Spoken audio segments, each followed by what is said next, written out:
नमस्कार. मी तुम्हाला आज झटपट आणि जाळीदार असे होणारे डोसे दाखवणार आहे.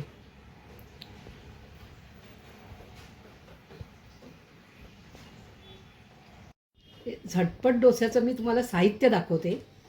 हे 1 वाटी मी तांदूळ घेतलेले आहेत आणि हे ओलं खोबरं घेतलेलं आहे मी. आणि हे असं मी काप असे करून घेणार आहे. हे बघा अशा पद्धतीने.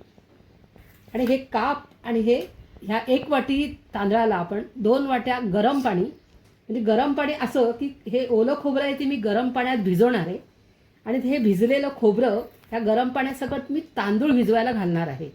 आणि असं हे साहित्य आहे. ह्याच्यापासून झटपट डोसे तयार होणार आहेत. हे तांदूळ आता आपण धुवून घेतलेले आहेत. त्याच्यानंतर हे 1 वाटी खोबरं झालेलं आहे. ह्याच वाटीने तांदूळ घेतलेले त्याच वाटीने हे खोबरं झालेलं आहे 1 वाटी.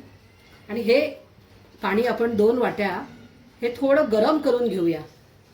हे मी भांडं ठेवलेलं आहे गॅसवर. गरम म्हणजे अगदी उकळवून वगैरे नाही घ्यायचं, तर थोडंसं गरम करून घेऊया. आणि मग त्याच्यामध्ये खोबरं आणि तांदूळ हे दोन्ही भिजत टाकूया एक 5 ते 7 मिनिटासाठी. हे गरम पाणी आता हे मी तांदळात घालते 2 वाट्या. आणि हे खोबरं पण मी ह्या तांदळात घालते. हे बघा भिजवायला. आपण एक 7-1 मिनटं भिजत ठेवूया. हे बघा 7 मिनटं झालेली आहेत. हे तांदूळ आणि हे खोबरं पण जरा मऊ झालेलं आहे. आता आपण हे मिक्सरमध्ये बारीक करून घेऊया. हे वाटताना थोडंसं अर्धा चमचा आपण मीठ घालूया. हे आता मिक्सरला बारीक करून झालेलं आहे. हे बघा हे आता आपण काढून घेऊया. एक 5 मिनिटासाठी झाकण देऊन हे बाजूला ठेवून घेऊया. आणि आपण आता चटणीची तयारी करूया. मी तुम्हाला आता चटणीचं साहित्य दाखवते. ही 1 चमचाभर चण्याची डाळ आहे. ही 1 चमचाभर ही उडदाची डाळ आहे. ही गोटा डाळ आहे. भाजलेले शेंगदाणे आहेत 1-2 चमचे. 1 मोठा टोमॅटो आहे. आणि थोडं तेल आहे, मोहरी आणि ह्या लाल मिरच्या आणि चवीपुरतं मीठ आहे. आता हे आपण जरा तेलावरती परतून घेणार आहोत सगळं. आणि मग बारीक वाटून घेणार आहोत. ही अशी टोमॅटोची चटणी होणार आहे ही. कढई आता आपण गरम करायला ठेवले. त्याच्यामध्ये हे चटणीचं साहित्याचं आपण भाजून घेऊया. हे बघा थोडंसं तेल घालते मी. आता त्याच्यामध्ये ह्या डाळी हे करून घेणार आहे मी. थोड्याशा भाजून लाल करून घेणार आहे. ही चणा डाळ टाकलेली आहे मी. ही लागलीच उडीद डाळ पण टाकते.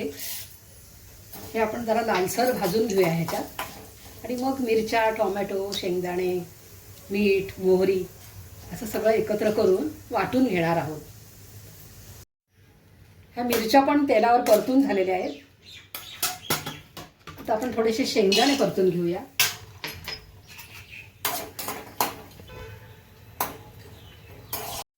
त्याच तेलात आपण हे टोमॅटो घातलेले आहेत. थोडेसे परतून घेऊ आणि काढून घेऊया. शेवटी ही मोहरी टाकूया. हे थोडी तडतडून घेऊया आणि ही फोडणीवर ओतूया आपण.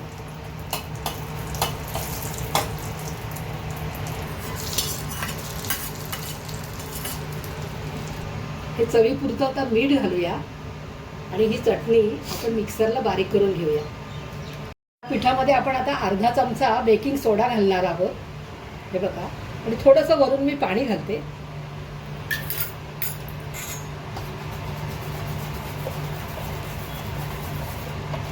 आणि लागलीच आपण आता डोसे करायला घेऊया. आता हे पीठ छान मिक्स झालेलं आहे. हे बघा. आणि इकडे आता तवा गरम करायला ठेवलेला आहे. तर लागलीच आता आपण डोसे करायला घेऊया. हे बघा थोडंसं तव्याला मी तेल लावून घेते. आता हा डोसा घालून घेऊया.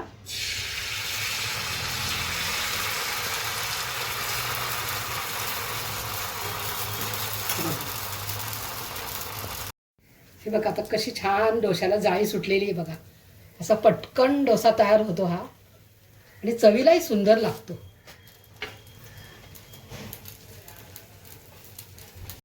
हे झटपट आणि जाळीदार असे डोसे तयार आहेत. ह्याच्यावर खूप जाळी अशी आलेली आहे, पण जे डॉट डॉट जे तुम्हाला काळे दिसत आहेत हे आपण नारळ घातल्यामुळे असं दिसतंय तुम्हाला. पण अतिशय सुंदर चवीला असणारे आणि झटपट होणारे डोसे तयार आहेत. धन्यवाद.